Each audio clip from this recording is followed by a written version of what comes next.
The story of Yaakov and Esav is basically about an unending competition, which begins even in the womb over who will be born first.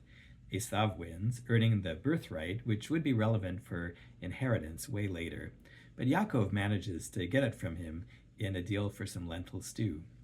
The brothers compete for their father Yitzchak's blessing, which is about both a spiritual legacy and an easier life for the blessed ones and his descendants.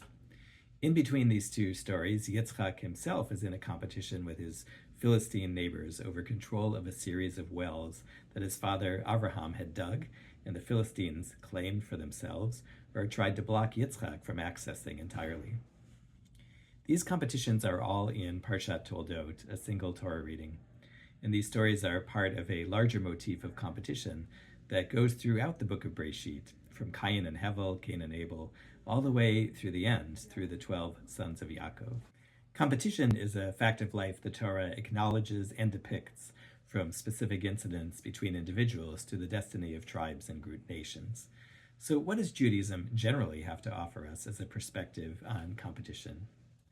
Obviously, these Genesis stories portray the destructive effects of certain kinds of competition.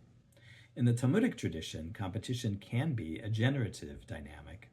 Talmudic Judaism itself is created and expressed through a series of discussions where rabbis try to best each other intellectually and spiritually.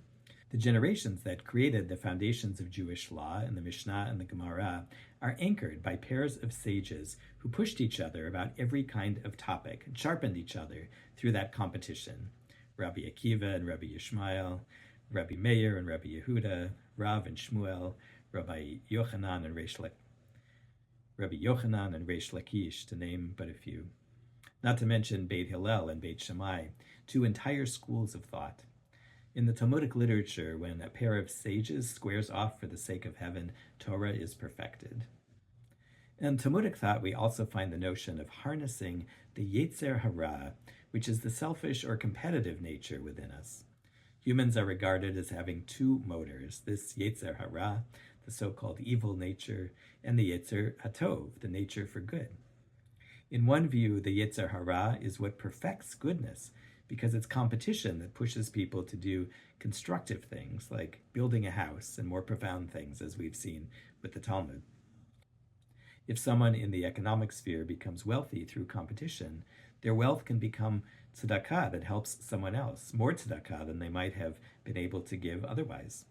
Even if the original motivation is not pure, the outcome can be very good.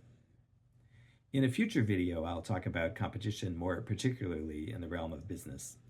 For now, the Jewish view of competition can be summed up with reference to another Talmudic story, where the rabbis capture the Yetzer Hara and put it in prison. Many creative and productive activities come to a screeching halt. So the rabbis come up with the idea of altering the Yetzer Hara in some way, and then release it back into the world to get the best of competition without its destructive effects. That's the Jewish perspective. Now, if only the story told us how to do that specifically and not just metaphorically.